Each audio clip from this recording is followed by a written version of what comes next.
On pourrait la confondre avec un scarabée ou une petite algue. La capsule d'œuf de raie fait partie du paysage sur les plages de l'île d'Oléron. Ces bénévoles ratissent chaque recoin de la plage pour les récupérer. Avec les courants marins, une fois que les petits traits se sont développés à l'intérieur de l'œuf et que la capsule se décroche, on les retrouve sur les plages.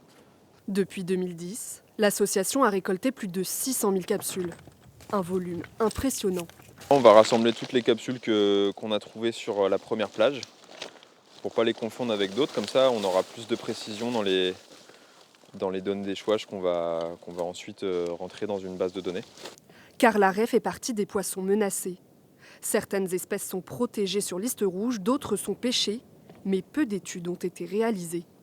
Ça permet en fait d'améliorer la connaissance scientifique sur ces espèces, lesquelles vivent proches d'ici, sur nos côtes, à quelle période elles se reproduisent et où est-ce qu'on va pouvoir un petit peu identifier les secteurs où elles se reproduisent. Après la collecte, place au tri.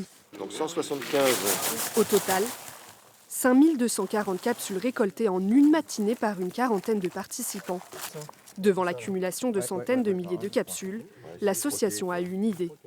Les faire broyer par une entreprise et les utiliser comme engrais naturel. C'est le système un peu comme la corne broyée de libération lente, parce que ça met du temps à être décomposé. C'est unique au monde, je pense. Nous, l'objectif étant pas de faire des gains. Notre objectif, c'est tout simplement d'avoir une sensibilisation de masse. Donc ça, c'est un outil supplémentaire. Seulement 5 € les 500 grammes.